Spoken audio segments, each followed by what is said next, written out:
নমস্কার, আমি রিনি। আপনাদের সকলকে জানাই শুভ সন্ধ্যা। ডাকবাংলা.com, এক ডাকে গোটা বিশ্ব, এক নতুন সাংস্কৃতিক পোর্টাল যা আগামীকাল আত্মপ্রকাশ করতে চলেছে। সেই ডাকবাংলার সঙ্গে আমাদের একটু পরিচয় পর্ব আজ বলা যেতে পারে। অনেকে আছেন, কিন্তু এই মুহূর্তে যাকে পেয়েছি তিনি একেবারে ওতপ্রোতভাবে জড়িয়ে আছেন এই ডাকবাংলার সঙ্গে। তার শুরু থেকে কিভাবে একটু একটু করে তৈরি হওয়া, সেই কথাগুলো আমাদের বলতে পারবেন। আমাদের সঙ্গে আছেন managing editor Sanchari Mukherjee. Good evening. ধন্যবাদ রিনি। শুভ সন্ধ্যা। শুভ সন্ধ্যা। দর্শকদের শুভ সন্ধ্যা, যারা আমাদের দেখতে পাচ্ছেন এখন ফেসবুক লাইভ পেজে, তাদেরকে আমি সবাইকে স্বাগত জানাই ডাকবাংলার আমাদের এই পোর্টালটির ক্ষেত্রে। রিনি, ডাকবাংলা যখন আমরা শুরু করি তখন আমাদের মনে হয়েছিল যে বাঙালির চিরদিনই একটা সংস্কৃতির জন্য একটা খুব সিরিয়াস খিদে আছে, তো সেইটা একটু মেটানো দরকার। কেউ মেটাচ্ছেন না এরকম নয়, এখন এমনিতে প্রচুর বাংলা সাহিত্যের সংস্কৃতির অনেক পোর্টাল রয়েছে, তো আমাদেরও মনে হলো যে আমরা একটু শুরু করি, আমরাও একটু সাংস্কৃতিক খিদেটা যদি মেটাতে পারি বাঙালির, তাহলে খুব ভালো লাগবে। তো সেই চিন্তা ভাবনা থেকেই আমাদের এই ডাকবাংলার .com আইডিয়াটা, ধারণাটা আমাদের প্রথম আসে যে কি করা যেতে পারে। আর যেহেতু কোভিড আমাদের এত কিছু দেখিয়ে দিয়েছে এবং আরও একটা জিনিস দেখিয়ে দিয়েছে যে ভবিষ্যৎ শুধুমাত্রই ডিজিটাল পোর্টালে, আমাদের ডিজিটালি যেতে হবে, তো সেই জন্য আমরা ভেবেছিলাম যে এটা আমরা একটা ডিজিটাল সাংস্কৃতিক পোর্টাল করি। সেইখান থেকে আমাদের ডাকবাংলার মানে ভাবনাটা আসে এবং আমরা সবাই মিলে, কয়েকজন বন্ধু বান্ধব মিলে এটা শুরু করার কথা কল্পনা করি আর কি। ডাকবাংলা নামটার মধ্যে ভীষণ একটা টান রয়েছে, মানে প্রথম ডাকবাংলা শুনেই একটা বেশ কি জিজ্ঞেস করতে ইচ্ছে হয়, ডাকবাংলা নামটা কেন হলো? এটা একটু আগে, এটা আমার প্রশ্ন। ডাকবাংলা নামটা হলো, ডাকবাংলা নামটার সময় আমাদের মনে হয়েছিল যে ডাকবাংলার মধ্যে একটা বেশ সুদূর একটা ব্যাপার আছে। ডাকবাংলা বললে আমাদের মনে হয় বেশ অনেক দিন, একটা ছুটি, একটা প্রসারতা, একটা অবসর এবং ফুরফুরে মন, এরকম একটা ব্যাপার আমাদের রোজকার ঝঞ্ঝাট থেকে দূরে।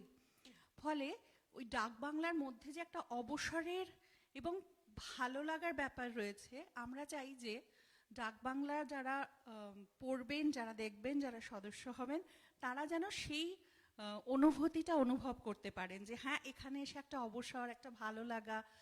এবং ডাকবাংলায় দেখো ডাকও রয়েছে, আবার বাংলাও রয়েছে। ফলে আমরা যে বাংলা সংস্কৃতির জন্য সবাইকে, বিশ্ব বাঙালিকে আমরা ডাক দিচ্ছি ডাকবাংলার জন্য, ডাকবাংলা সংস্কৃতি পোর্টালে আসার জন্য। এই ডাকবাংলার যেহেতু বাঙালি, বাংলা সংস্কৃতির প্রতি আমাদের সবার একটা চাহিদা থাকেই আর কি, কিন্তু বাংলা সংস্কৃতি কেবল নয়, এখানে একটা বাঙালির সংস্কৃতির ব্যাপার আছে। এবং বাঙালির সংস্কৃতি কিন্তু শুধুমাত্র বাংলা সংস্কৃতি নয়। এটা ভীষণ ভালো একটা কথা। বাঙালি কিন্তু সবসময় বিশ্ব সাহিত্যের নিমজ্জিত থেকেছে এবং ডাকবাংলা আরও একবার চাইছে যে কেবলমাত্র বাংলা সাহিত্য নয়, বাঙালির যে বিশ্ব সাহিত্যের খিদেটা রয়েছে এবং সেটাতে যাতে বাঙালি আবার ফের নিমজ্জিত হতে পারে, তার একটা ব্যবস্থা করার চেষ্টা করছি আমরা, এই আর কি। অসাধারণ।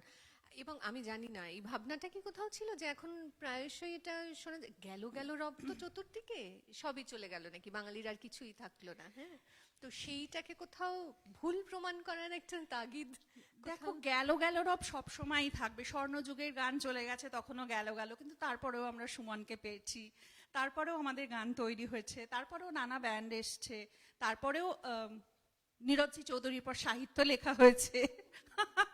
ফলে সবসময় একটা থাকবে, আমি ঠিক বলবো না, তবে আমরা চাইছি আবার এলো এলো রব যাতে থাকে আর কি। মানে ওই গেল গেল রবকে ভুল প্রমাণ করার একটা তাগিদ কিন্তু না না, তা ভুল প্রমাণ করতে চাইছি না, বরং আরো একটু অ্যাড করতে চাইছি। আমরা যেটা দেখাতে চাইছি সেটা বরং বলা যেতে পারে এলো আর গেলোর একটা মিশ্রণ। মানে তখনকার মানে আমরা বাংলা সাহিত্য বলতে যেটা বুঝি সেইটা, আবার ধরো এখনকার ছেলেমেয়েরা কি ভাবছে সেটাও রয়েছে। আবার ধরো এখন আমি যদি এরকম বলি যে আগে তো আমরা শুধুমাত্র পত্রিকা পড়ে বা রেডিওতে গান শুনে বা টিভিতে দেখে এরমভাবে একটা জিনিসকে, তিনটে মাধ্যম দিয়ে আমরা একটা ব্যাপারকে বোঝার চেষ্টা, মানে বিভিন্ন জিনিসকে তার রসাস্বাদন করতাম। এখন যেটা হচ্ছে, একটা ডিজিটাল পোর্টালে আমরা ভ্লগ রাখতে পারছি, আমরা কখনো হয়তো ভবিষ্যতে পডকাস্ট রাখতে পারবো, আমরা পড়াশোনা রাখতে পারছি, আমরা বড় ইন্টারভিউ রাখতে পারছি, সবকিছু একটা জায়গায়, একটা আম, ছাতা একটা একটা ছাতার তলায় পেতে পারছে আর কি লোকজন। একদম। সুতরাং ডাক বাংলার ডাক আমরা উপেক্ষা করতে পারবো বলে মনে হয় না, কিন্তু কিভাবে আমরা হাত ধরতে পারি, মানে সাবস্ক্রাইব ইত্যাদি সেগুলো কিভাবে? সাবস্ক্রাইব করা যেতে পারে, আমাদের লিংক শীঘ্রই আপলোড করে দেওয়া হবে। এই যে ধরো আমি আপলোড বললাম, একটা কথা বলতে আমার একটু ইচ্ছে করছে, আমি বলে দিই। সেটা হচ্ছে বাংলা কি, ডাক বাংলা কিন্তু শুধুমাত্র বাংলায় থাকবে না, হ্যাঁ। বাংলাতেও যেমন থাকবে 80% বাংলা থাকবে, তেমনি আবার 20% ইংরেজিতে থাকবে। মানে আমরা যে বললাম বিশ্ব সাহিত্যের কথা, সেটা হচ্ছে আমাদের এখানে প্রচুর অনুবাদ থাকবে। যেমন ধরা যাক আমাদের জন্য লিখছেন রাস্কিন বন্ড, তিনি কিন্তু ইংরেজিতে লিখছেন, এক্সক্লুসিভলি ডাক বাংলার জন্যই লিখছেন, কিন্তু সেটা আমরা অনুবাদ করে দিচ্ছি। ফলে এই যে, বা ধরো আমাদের জন্য যেমন শীর্ষেন্দু মুখোপাধ্যায় লিখছেন, আমাদের জন্য অমিতাভ ঘোষ লিখছেন। তো এই অমিতাভ ঘোষ যখন লিখছেন, তখন তিনি লিখছেন ইংরেজিতে, আমরা সেটাকে অনুবাদ করছি, কিন্তু তার অরিজিনাল ইংরেজি লেখাটাও কিন্তু আমাদের পোর্টালে থাকছে। ফলে মানুষ দুটোরই রসসাধন করতে পারবেন। শুভা মুদগল লিখছেন আমাদের জন্য, জয়ন্ত কৃপালানি ব্লগ করছেন ইংরেজিতে, বাংলাতেও যেরকম ব্লগ হচ্ছে ইংরেজিতেও সেরকম ব্লগ হচ্ছে। অদূর ভবিষ্যতে হয়তো আমরা হিন্দিতেও শুনতে পাবো। এখন যেহেতু এই ভাষাগুলো আর ভাষাগুলোর মধ্যে কোনো ভেদাভেদ হয়তো আছে, কিন্তু আমরা খুব অভ্যস্ত হয়ে পড়েছি এই ভাষাগুলোতে। সেই জন্য এই ভাষাগুলো সবকটা মিলিয়ে কিন্তু বাঙালির সংস্কৃতি, বাংলার সংস্কৃতি, সেটা আমরা বলতে পারি। আর আরও একটা গুরুত্বপূর্ণ কথা হলো, আমরা বাংলা সংস্কৃতি মানে এখন এখান থেকে যখন ভাবি, তখন ভাবি কেবল পশ্চিমবাংলা থেকে একটা বাংলা সংস্কৃতির বা পশ্চিমবাংলার লেখক যারা লিখবেন, এটা কিন্তু তা হচ্ছে না। এখানে বাংলাদেশের প্রচুর লোকজন লিখছেন, আমাদের সঙ্গে সাকিব আল হাসান কলাম লিখছেন, আরও অনেক গুরুত্বপূর্ণ ব্যক্তিত্ব বাংলাদেশ থেকে নিয়মিত লিখবেন। ফলে এটা আমাদের কাছে একটা বিরাট প্রাপ্তি। তো কালকে আত্মপ্রকাশ করছে, প্রথম সংখ্যাটা আপনারা দেখুন, বুঝুন, চেষ্টা করুন। আমাদের লোগো এঁকেছেন শ্রদ্ধেয় শিল্পী যোগেন চৌধুরী। ফলে এতজন বড় বড় মানুষ লিখছেন, যোগেন চৌধুরী আমাদের জন্য লোগো এঁকে দিয়েছেন। ফলে আমাদের চেষ্টা থাকবে যে ডাক বাংলাকে আমরা, ওনারা একটা অন্য মাত্রায় আমাদের বেঁধে দিয়েছেন, ফলে আমাদের চেষ্টা থাকবে যে আমরা যাতে সেই উচ্চতাটায় পৌঁছতে পারি, বা সেই উচ্চতায় পৌঁছানোর সবসময় একটা চেষ্টা করতে পারি। আমাদের শুভেচ্ছা অবশ্যই ডাকবাংলা.com এর পুরো টিমের জন্য, এবং অবশ্যই অনেক ভালো কিছুর অপেক্ষায় আমরা থাকব।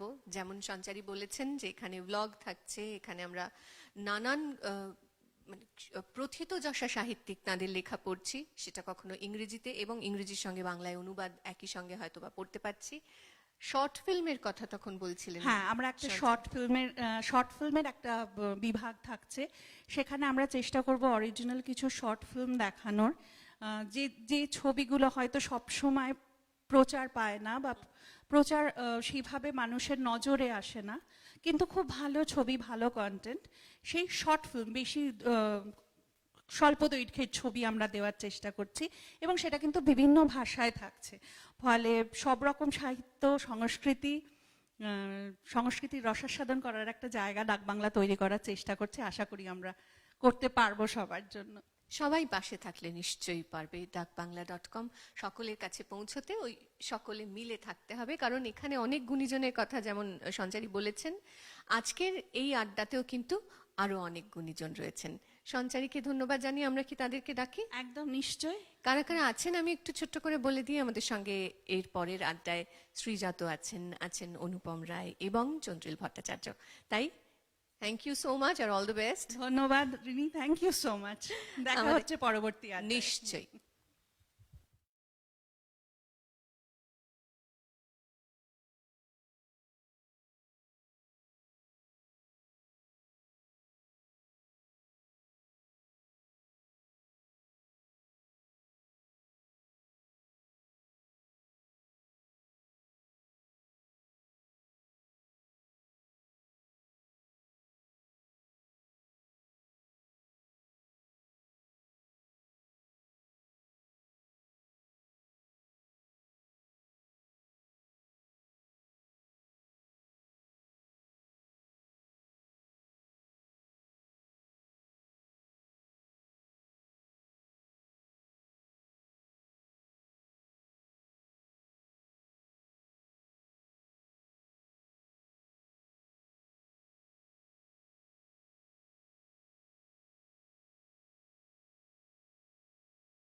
যেরকম বলছিলাম, সঞ্চারীর সঙ্গে কথা বলার পর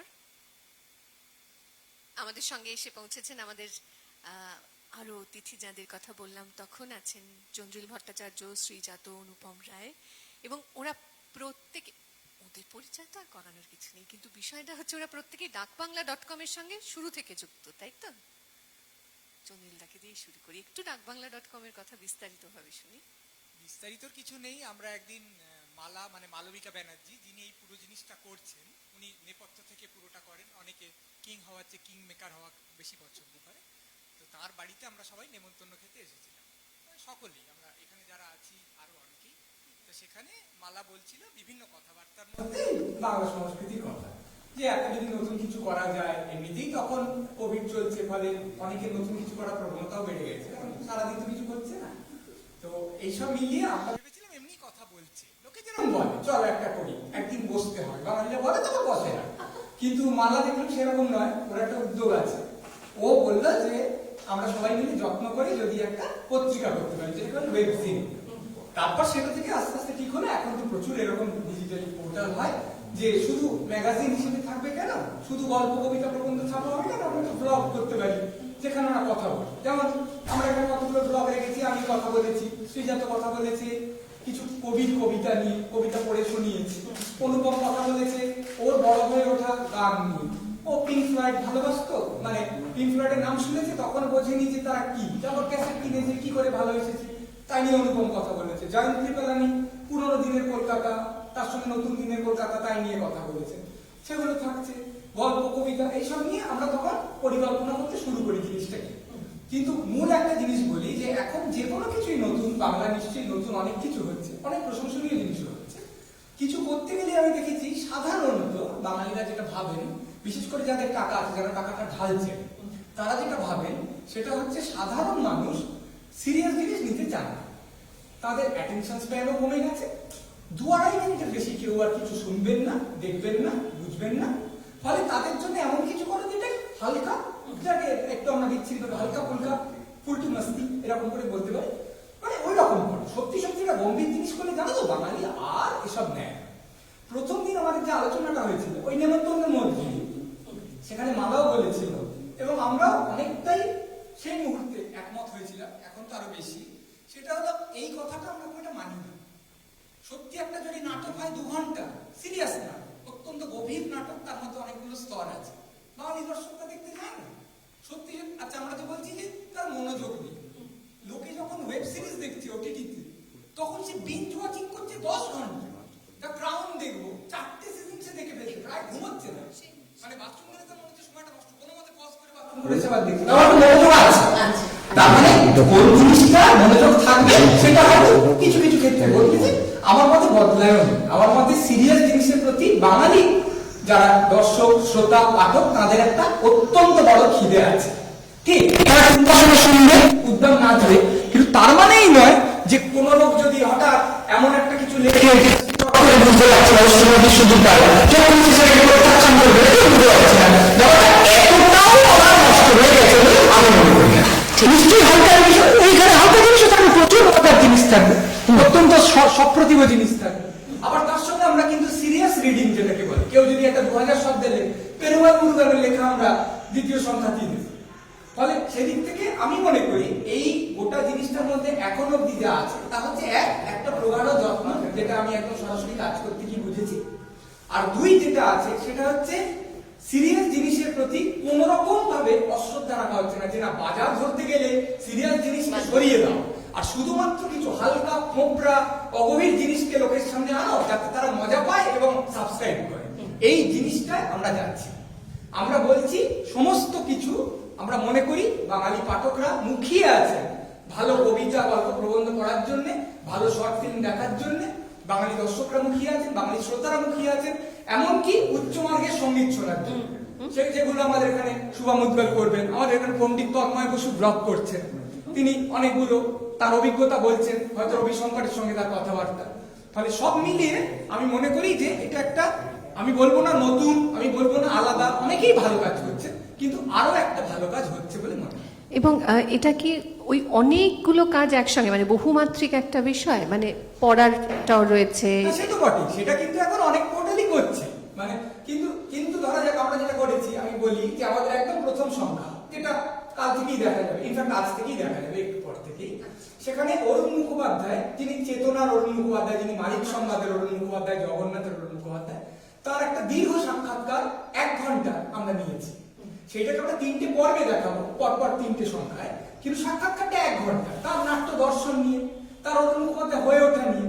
এবং এই সাক্ষাৎকারটা নিচ্ছেন সুমন মুখোপাধ্যায়, যিনি তার ছেলেও বটে, আবার তিনি নিজেও একজন অসামান্য কৃতি নাট্য পরিচালক, তিনি নাটকটা অনেকটাই বোঝেন। এবার আমরা চাইছি এরকম, আমরা সাক্ষাৎকার নিচ্ছ 8 ঘন্টা শেষ করে দাও, কেউ দেখবে না, আমি যেটা বলছি এটা এরকম নয়। আমরা 1 ঘন্টা ধরে, আমরা রুদ্রপ্রসাদ সেনগুপ্ত সাক্ষাৎকার আমরা নিয়েছি 1 ঘন্টা ধরে, বিভাস চক্রবর্তীর সাক্ষাৎকার, এগুলো সমস্ত নেওয়া হচ্ছে, এগুলো পরপর দেখানো হবে। ফলে আমরা সমস্ত রকম জিনিস রাখছি, অডিও ভিজুয়াল বলতে যা বোঝায়, যা বললাম, ব্লগ আছে, অনুপম যেরকম কথা বলবে অনুপম লিখবে, শ্রীজাত কথা বলবে শ্রীজাত লিখবে। ফলে অনেকগুলো দিক তো লোকের থাকে এবং অনেকগুলো দিক একটা সংস্কৃতির থাকে। আমরা যখন ডিজিটাল প্রযুক্তিটা পেয়ে গেছি, তখন আমরা প্রযুক্তিটাকে কাজে লাগাই। আমাদের একটা ধারণা আছে যে কেউ যদি সৃষ্টিশীল হয় প্রযুক্তিতে, সে একটু ক্যাবলা নির্ভীড় হয়, এরকম বলে বড় বড় কবি, আমি ঠিক ফোনটা বুঝি না, আমি না কম্পিউটারটা জানি না, আমি তো কলম আর খাগের কলমে, ওই জিনিসটা আমাদের নেই। আমরা প্রযুক্তিগতভাবে অত্যন্ত সপ্রতিভ হওয়ার চেষ্টা করছি, একই সঙ্গে সংস্কৃতি, বাঙালির ঐতিহ্যের সঙ্গে আধুনিকতা পুরোটাই মিশ্রণের চেষ্টা করছি। শ্রীজাত, তোমার ডাক বাংলার সঙ্গে এই জড়িয়ে থাকা, এবং আমি প্রথম ডাকবাংলা.com এর কথা জানতে পারি শ্রীজাতক থেকে, কারণ শ্রীজাতক ফেসবুক পোস্ট এই যে আসছে এবং একটা মানে একটা কৌতূহল হওয়া যেটা কি, সেটা আমি প্রথম শ্রীজাতক পোস্টে পেয়েছি। তার মানে তুমিও একদম শুরু থেকে, হ্যাঁ, শুরু থেকে আসলে ওই আড্ডার দিন থেকেই জড়িয়ে। শোনা যাচ্ছে কি? আমি এই মাইক্রোফোনটা কি অন আছে? এটা শোনা যাচ্ছে? আচ্ছা, বেশ। না, আমার শুরু থেকে জড়ানোর একটাই কারণ হলো যে সেই নিমন্ত্রণে আমিও ডাক পেয়েছিলাম। ওই মানে তখনও ডাকটা বাংলা হয়ে ওঠেনি, কিন্তু খাবার দাবারেরই ডাক ছিল, আমাদের 3 জনেই সেখানে সামিল ছিলাম। আর কিন্তু হাঁস হয়নি, কিন্তু হাঁসের মাংস হয় না, সেই ডাকটা ছিল। তো ফলে সেদিন, এবং আমার যেটা এই একই কথা আমি বলবো যে যেটা খুব আমার মনে হয়েছিল যে আমরা এরকম অনেক আড্ডাতেই যাই যেখানে না কিছু করবার একটা সংকল্পের কথা বলা হয়, সবসময় যে সেটা খুব হয়ে ওঠে তা নয়, আবার সবসময় যে খুব অনিচ্ছে থেকে বলা হয় তাও নয়, ইচ্ছে হয়তো থাকে কিন্তু করে ওঠা হয় না। এবং আমরা তারপর যখন কোভিড শুরু হলো, আমি অন্তত ধরেই নিয়েছিলাম যে এর মধ্যে সবকিছুই খুব বিপরীত স্রোতে যাচ্ছে। মানুষের কোনো বিক্রি বাটা নেই কোথাও, কেউ কিছু লগ্নি করতে চাইছেন না। আমরা ধরে নিয়েছিলাম যে এই পরিকল্পনাটা হয়তো এখন হবে না, খুবই সাধু পরিকল্পনা, কিন্তু দেরি হবে। কিন্তু মালা এবং জি, তোরা দুজনে, আমি শুধু বলবো যে এই সময় দাঁড়িয়ে অর্থ লগ্নি করেননি, কারণ অর্থ অনেকের থাকে। ওরা মেধা, মনন এবং জেদ, এই 3টেও লগ্নি করেছে, যেটা কিন্তু এই সময় সবচেয়ে জরুরি। কারণ এই সময় লড়ার জন্য শুধু অর্থ লাগে না মানুষের।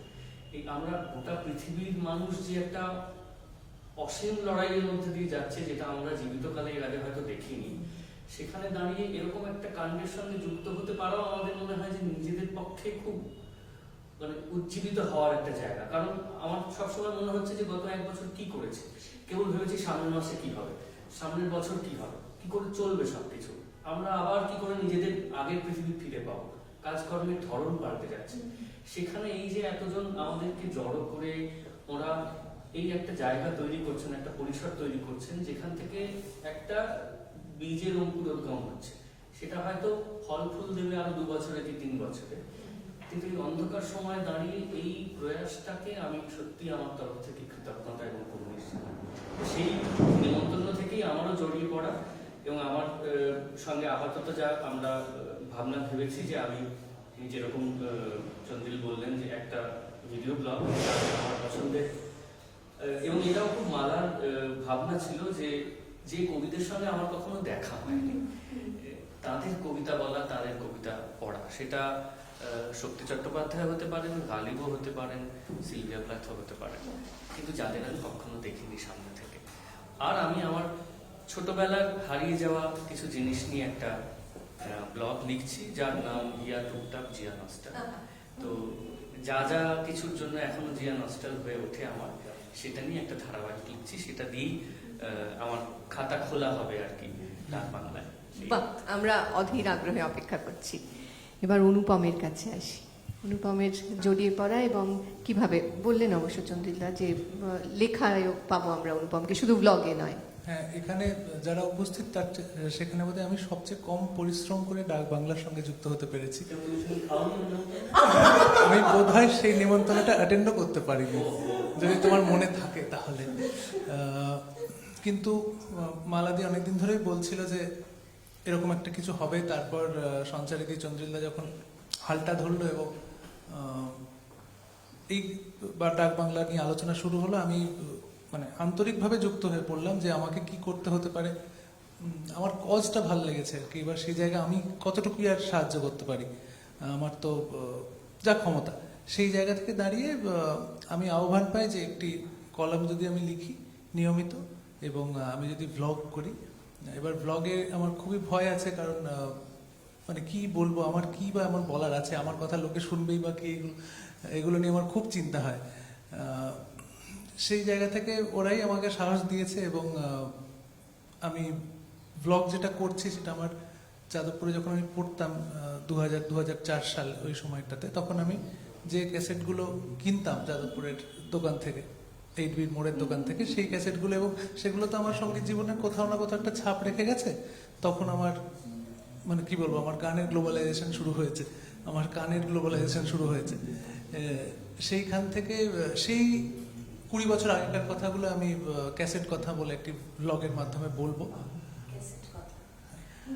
আর লেখাটাতে আমি অনেক বেশি কমফোর্টেবল, যে আমার ধারণা যে আমি কিছু একটা লিখে উঠতে পারবো আর কি। এবার সেইটা নিয়ে আমি একটা লেখা শুরু করেছি, ধারাবাহিকভাবে কলাম হিসেবে আসবে। আমি আমার কম্পিউটারের ভাষায় কথা বলছি, বা আমার কলামটির নাম ম্যাকি। আমার যে ম্যাকবুকটি আছে অ্যাজ ইফ সেই কথা বলছে আর কি। আমি লিখছি অবভিয়াসলি, কিন্তু সে একটি মেশিনের রিপ্রেজেন্টেটিভ হয়ে, মানে এটা অনেকটা মানুষ বনাম আর্টিফিশিয়াল ইন্টেলিজেন্স হয়ে যেতে পারে, জানি না কতদূর হবে, কিন্তু সেই জায়গা থেকে সেই মেশিনটি কিভাবে দেখছে এবং মানুষের আচরণ থেকে সে কিভাবে রিয়াক্ট করছে, সেইভাবে কলমটি আসতে থাকবে। প্রথমটি লেখা হয়েছে, দ্বিতীয়টি লেখা চলছে। আমি খুব আনন্দে আছি, এটা লিখতে পেরে আমার ভালো লাগছে আর কি। এবং ধন্যবাদ ডাক বাংলাকে আমাকে এই সুযোগটা দেওয়ার জন্য। আর যেভাবে আমি ডাক বাংলাকে দেখি আর কি, একটা অন্যরকম দিক, যে আমরা বিভিন্ন জায়গায় ডাক পাই লেখার জন্য, কিছু কবিতা হোক, গল্প হোক, প্রবন্ধ হোক, কিন্তু কোথাও সেগুলো সবসময় অনলাইন যেখানেই হয় বিনামূল্যে সবার কাছে পৌঁছে যায়। ডাক বাংলা কিন্তু সেটা করছে না। ডাক বাংলা একটা সাবস্ক্রিপশন চাইছে, যাতে একদম সিরিয়াস এবং যাদের ইচ্ছে আছে বাংলা সাহিত্যের প্রতি, বাংলার কালচারের প্রতি, তারা আকৃষ্ট হন এবং তারা কিন্তু সিরিয়াস পাঠক হবেন, কারণ তারা সাবস্ক্রাইব করে এই লেখা বা যা আছে কন্টেন্ট সেটার অ্যাক্সেস পাচ্ছে। এটা আমার ভীষণ ভালো লেগেছে এবং আমি খুললেই আর কি আমি সাবস্ক্রাইবার হতে চাই একজন। এটা এখন আমার মনে হয় মানুষের নেশা হয়ে গেছে। আমরা যে কত কিছুতে সাবস্ক্রাইব করে বসে আছি তা জানি না। এটাও অ্যাড হয়ে যাবে আমাদের বার্ষিক একটা সাবস্ক্রিপশনের মধ্যে, এবং তাতে বাংলার ভালো হবে বলেই মনে হয়। বাহ, খুব সুন্দর। আচ্ছা, এই যে সাবস্ক্রিপশনের কথা আমি তখন একবার মানে ভাবছিলাম বলবো, মাঝখানে থামালাম না।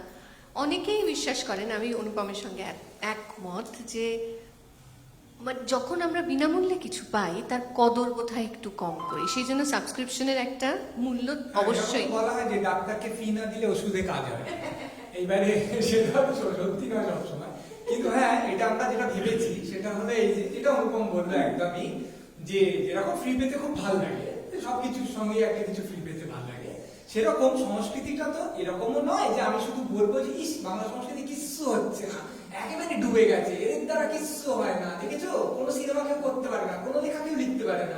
আর তারপর যদি তাকে বলা হয় সামান্য এমন কিছু একটা সাবস্ক্রিপশন নেওয়া হচ্ছে না যে বিরাট, আমরা একটা বিজ্ঞাপনের সিরিজ করেছি যেখানে আমরা বলছি যে একটা পপকর্ন কিনতে যা খরচা হয় আপনাকে মাসে তার চেয়ে কম টাকা দিয়ে এটা সাবস্ক্রাইব করতে হচ্ছে। ফলে আমরা হরদম অনেক খরচা করে চলেছি। তাহলে যদি বাংলা সংস্কৃতিকে এতটাই কেউ ভালোবাসেন যে উদয়াস্ত বাংলা সংস্কৃতির কিচ্ছু হচ্ছে না বলে খেদক দিতে তার ঘুম হচ্ছে না, খেতে পারছেন না, শুধু ফেসবুকে নিন্দে মন্দ করে চলেছেন, তাহলে বাংলা সংস্কৃতির জন্য তিনি কেন বেশি টাকা দিতে পারবেন?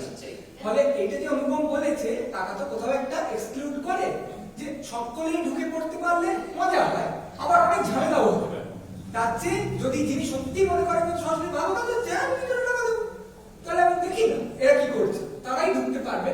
আমাদের প্রথম ইস্যুটা তা নয়, প্রথম ইস্যুটা ফ্রি। ওটা হচ্ছে সেই বাসে যখন কিছু বিক্রি করে তখন বলে যে কেনাকাটা ব্যক্তিগত ব্যাপার, কিন্তু দেখাশোনা ফ্রি বলে সামনে ধূপকাঠি বা চিরুনিটা দিল, ঘুরিয়ে ফিরে দেখতে পারবে, খেয়ে নিতে পারবো না, কিন্তু ওই আর কি দেখতে পারবে। এখানে প্রথম ইস্যুটা সত্যি বলতে কি আমাদের প্রথম সংখ্যাটা বেশ একটা যাকে বলে বাম্পার সংখ্যা, মানে সাধারণত যত সংখ্যক লেখা থাকে তার চেয়ে বেশি সংখ্যক লেখা।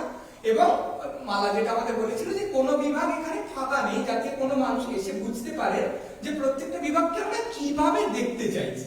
ফলে আমাদের ইন্টারভিউও থাকছে, আমাদের ব্লগও থাকছে, আমাদের সমস্ত আমাদের সমালোচনাও থাকছে, সম্পাদকীয় থাকছে একটা, ফলে প্রত্যেকটা বিভাগ দেখে তারা বুঝে নিন।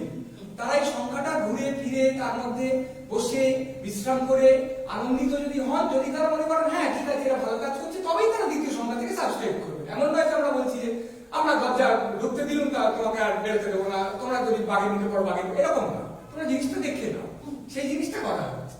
আমার এখানে যেহেতু আমি সরাসরি কাজ করছি, আমার যেটা সবচেয়ে ভালো লেগেছে সেটা বলি, যদিও তুমি জিজ্ঞেস করোনি বলি, সেটা হচ্ছে এই জায়গাটার মধ্যে একটা খুব বন্ধুত্বপূর্ণ ব্যাপার আছে। বলছি যে পুরোটাই মালা করছে, মালা আমাদের বন্ধু, মানে মালা মালকিনও বটে, কিন্তু সাধারণত কি হয় মালকিনরা ঢুকলে তটস্থ হয়ে গেল, কেউ উঠে বসে, কেউ হোয়াটসঅ্যাপে যেটা দেখছিল সেটা অফ করে দেয়, কম্পিউটারে খেলছিল মিনিমাইজ করে দেয়, তারপরে একটু আড়ষ্ট হয়ে বসে থাকে। কিন্তু মালার সঙ্গে আমরা রসিকতা করি, এবং আমাদের ওই দপ্তরটা ছোট্ট দপ্তর, এখানে এখন আছে বৃত্তি, অর্ক, চিরাংশু আর সুকন্যা প্রতীতি, এরকম কয়েকজন, খুবই ছোট্ট দপ্তর। এখন অব্দি কোনো ঝগড়াঝাটি হয়নি, অবশ্যই শুরু হচ্ছে, কিন্তু খুবই বন্ধুত্বপূর্ণ পরিবেশ। তার মধ্যে আমাদের কাজকর্মগুলো আমরা দিব্যি যত্ন করে করছি, মোটামুটি ভাবে সমমনস্ক। উপদেষ্টার মধ্যে কি আছে? অনুপম শ্রীজাত, যারা আমাদের নিতান্ত বন্ধু, মানে অনেক আগে থেকেই বন্ধু, মানে ডাক বাংলার জন্ম নতুন করে বন্ধুত্ব পাতানো হয়নি। ফলে সব মিলিয়ে কাজটা হচ্ছে খুব আনন্দ করে। এবার আনন্দ করে কাজ হলেই ভালো কাজ হয় তা না, আনন্দিত হয়ে লোকে বিচ্ছিরি কাজও করতে পারে। কিন্তু আমরা যেহেতু মোটামুটি সমমনস্ক, প্রত্যেকের সংস্কৃতির সঙ্গে কিছুটা কিছুটা করে যোগ আছে, একটু আমরা বুঝি যে সংস্কৃতিটা কি করলে ভালো হয়, প্রত্যেকের একটা মত আছে, এবং সেই মতের মধ্যে বিরাট একটা অন্তর নেই, মানে না এরা একদমই না, বুদ্ধদেব বসু লিখতে পারতেন না, এরকম কথা আমরা কেউ বলি না। ফলে সব মিলিয়ে আমার মনে হয় যে এটা সাযুজ্য আছে গোটা জিনিসটার মধ্যে, এবং বন্ধুত্বপূর্ণ একটা পরিবেশে জিনিসটা তৈরি হচ্ছে। এবং সাধারণত যেরকম শাসক শাসিত মালিক শ্রমিক সম্পর্ক থাকে তা না হয়ে সত্যি সত্যি একটা নিমন্ত্রণ, একটা আনন্দ যজ্ঞের মতন জিনিসটা করা হচ্ছে। হয়তো ব্যাপারটা ভালো হওয়ার দিকেই যাচ্ছে বলে আমার ধারণা। দুর্দান্ত। আমরা তাহলে অপেক্ষা করি আপাতত যতক্ষণ আমরা প্রথম সংখ্যাটি পাচ্ছি। প্রথম সংখ্যাটি আমি বলে দিতে পারি এখনই, যে প্রথম সংখ্যা যদিও আনুষ্ঠানিকভাবে কাল থেকে পাওয়ার কথা, কিন্তু পাওয়া যাবে এখনই। এখনই কেউ ডাক বাংলা ওই পেজটায় ঢুকতে পারে এবং এই সমস্ত জিনিসগুলো দেখতে পারে। এইটা এই সপ্তাহে বেরোবে হচ্ছে কালকে, অর্থাৎ সরস্বতী পুজোর দিন, যেহেতু এটা একটা সংস্কৃতির ব্যাপার, আমরা চাইছি শিক্ষিত ভাবে এটাকে করতে পারে সরস্বতী পুজোর দিন, এবং তারপর বেরোবে শনিবার দিন। কিন্তু অন্যান্য প্রত্যেক সপ্তাহে এটা বেরোবে হচ্ছে শুক্র ও শনিবার। আচ্ছা, শুক্র শনি মানে কি দুটো সংখ্যা এরকম কিছু? হ্যাঁ, সংখ্যা মানে কি আমরা ওটাকে ভাগ করে দেবো। আচ্ছা, ধরা যাক 10টা জিনিস আপলোড করা হবে, তাহলে 5টা বা 6টা 4টে যেভাবে হোক।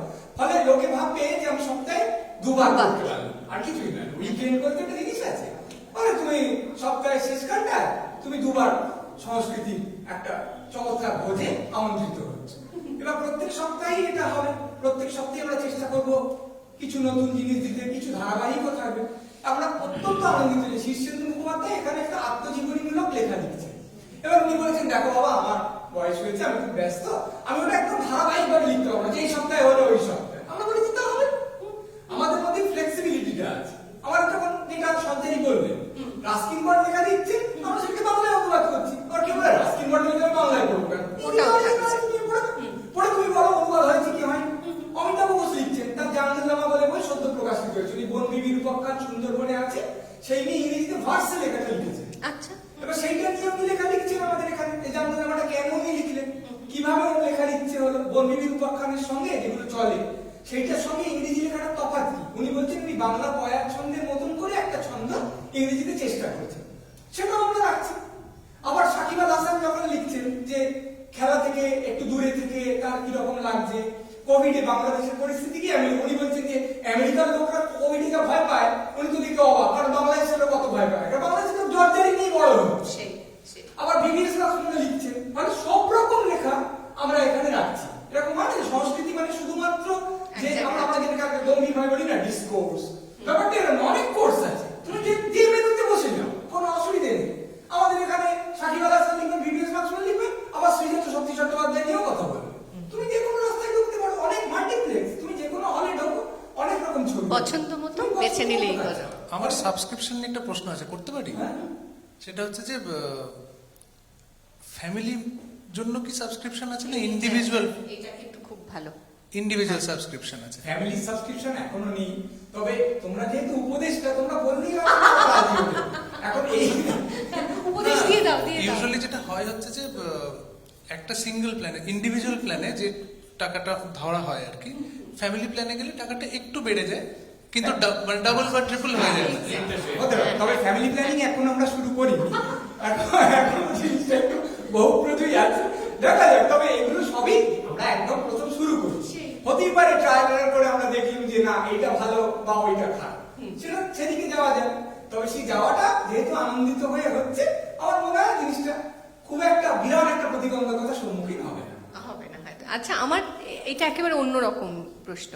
এই যে সবকিছু থাকছে, ব্লগ থাকছে, লেখা থাকছে, এগুলো সব থাকছে, ইন্টারভিউ থাকছে, আমরা কি নাটকও ওখানে দেখতে পাবো? আমরা কি ক্লাসিক্যাল মিউজিকের মানে ক্লাসিক্যাল মিউজিক নিয়ে অনেক কিছুই থাকবে। হ্যাঁ, মানে কিন্তু শুভা মুদ্গলকে গান গাইতে শুনবো?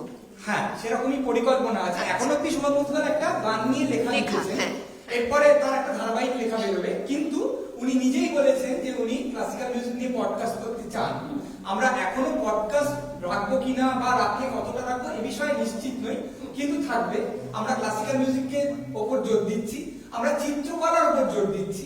সাধারণত এইগুলো একটু হয়তো উপেক্ষিত হয়, মানে একটা আমরা যতটা সাহিত্যের প্রতি জোর দিই, আমরা চিত্রকলার প্রতি সাধারণত অতটা জোর দিই না, কিন্তু আমরা দিচ্ছি। এখানে গ্যালারি বলে একটা সেকশন থাকছে, সেখানে কারোর হয়তো একটা ফটোগ্রাফির সিরিজ দেওয়া হবে, একবার হয়তো কারোর পেন্টিং এর সিরিজ দেওয়া হবে।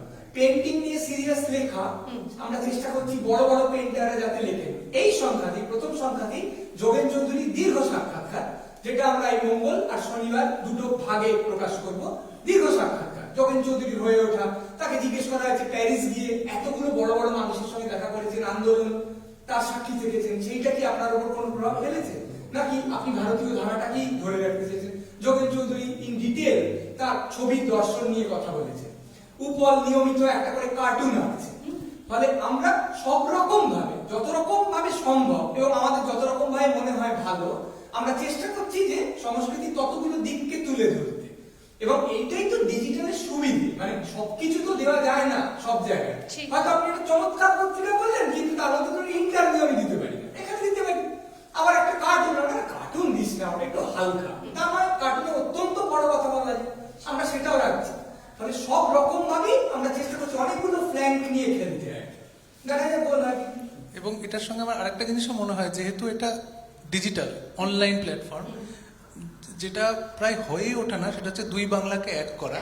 ডাক বাংলা বোধহয় সেটা করতে পারবে, কারণ এপার বাংলা ওপার বাংলা সবাই কন্ট্রিবিউট করছে পুরোপুরি। এবং আমাদের এই প্রথম সংখ্যার যে শনিবারের সংস্করণ, সেটা ভাষা দিবসের বিশেষ সংস্করণ। তাতে ভাষা দিবস নিয়ে অনেকগুলো লেখা থাকছে। তাতে যেমন পশ্চিমবাংলার মানুষ লিখছে, তেমন বাংলাদেশের মানুষ লিখছে।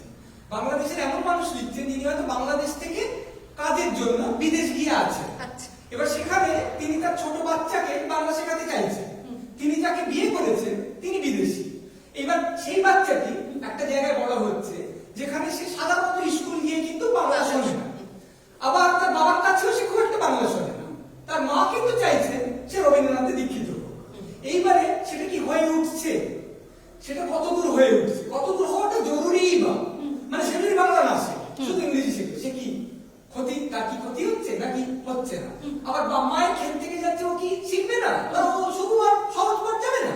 আবার হয়তো তার বাবার ক্ষেত থেকে যাচ্ছে, সে আবার কেউ কি ডিকেক্স করবে না, সে কি অমুক করবে না? তাহলে ভাষা দিবসে সেই দ্বন্দ্বটা নিয়ে লেখা হচ্ছে।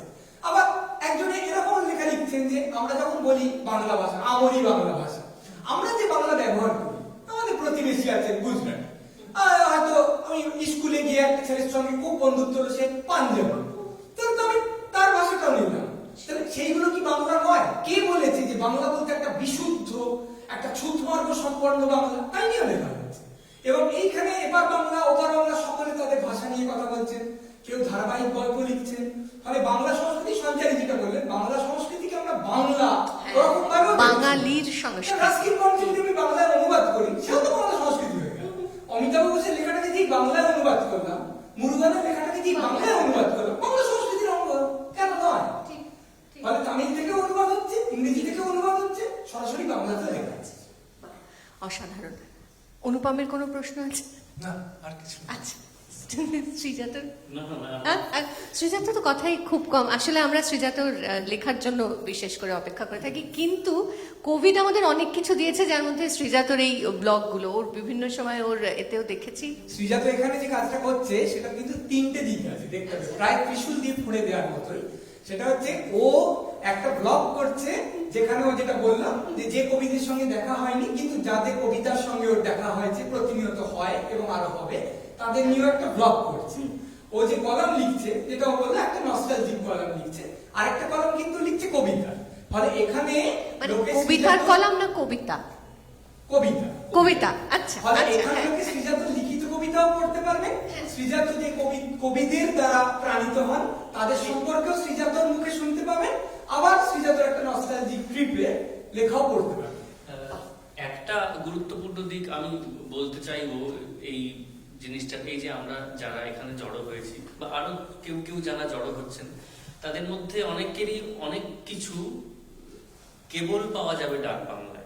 এই কথাটাও বলা বোধহয় জরুরি। Exclusive. Exclusive, কেবল হ্যাঁ। মানে কারণ একটা জায়গায় আমি যখন পৌঁছই আসি, তাকে পেতে গেলে যখন আমি বিনিময়ে কিছু একটা দিই, তখন আমারও একটা ইচ্ছে থাকে যে আমি যখন এটার জন্য একটু ব্যয় করছি, তখন এমন কিছু নিশ্চয়ই পাবো যা অন্যত্র পাই না।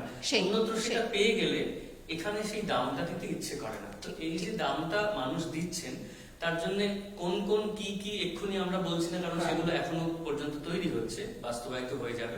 কিন্তু অনেকেই আমাদের অনেক কিছু ভবিষ্যতে যতদিনই ডাক বাংলা থাকুক বা আমরা যেভাবে এগিয়ে যাই, সেটা ডাক বাংলায় যা যা পাওয়া যাবে অন্য কোথাও সেগুলো আমাদের কাছ থেকে পাওয়া যাবে না। অতএব হ্যাঁ, চন্দ্রিলদা? হ্যাঁ, ওইটুকুই বলা যে এবার এই কথাবার্তা শেষ হলো, কিন্তু ডাক বাংলা শুরু হলো। ফলে যদি কেউ চান এখনই ডাক বাংলায় গিয়ে তারা দেখে নিতে পারেন যে কতটা ডাক তারা শুনছেন আর ডাক ভালো লাগছে কিনা। তাই এবার আমাদের অপেক্ষা, আপনাদেরও অপেক্ষা বলাই বাহুল্য, ডাক বাংলার অপেক্ষা আপনাদের জন্য। আর আমরা যারা ওই পার থেকে ডাক বাংলাকে ছুঁয়ে দেখতে চাই, তাদের অপেক্ষা। কতক্ষণে দেখবো প্রথম সংস্করণ, সাবস্ক্রিপশন ইত্যাদি ইত্যাদি। শুভেচ্ছা রইল ডাকবাংলা.com এর জন্য, সকলের জন্য। ধন্যবাদ রিমি।